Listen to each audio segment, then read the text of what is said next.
Hi, this is Vizi Pro 3 channel. In today's video, I will show you how to stop share your WhatsApp status automatically to Facebook.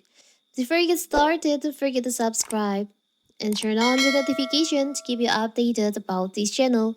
So let's go.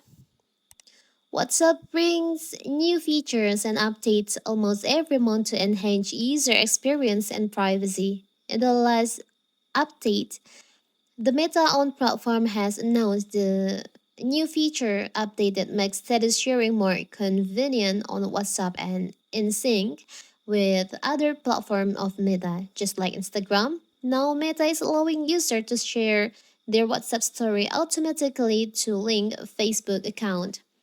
On my previous video, I've shown you how to link your Facebook account to your WhatsApp status and also how to share your WhatsApp status automatically to your Facebook. And what if you want to stop sharing your WhatsApp status automatically to Facebook? Don't worry, in this video I will show you how to do it. So first we have to open our WhatsApp. Now you can just go to the update section, tap on the three dots in the upper right corner here.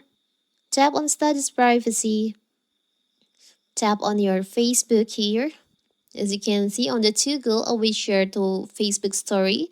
When this toggle active, this feature active, status will automatically be shared to the current audience you selected on Facebook.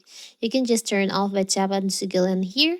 So your WhatsApp status won't be shared automatically to Facebook story. It's a simple right? So that is how to stop sharing your WhatsApp status automatically to Facebook. Don't forget to like and subscribe and turn on the notification to keep you updated about this channel. Thank you and see you.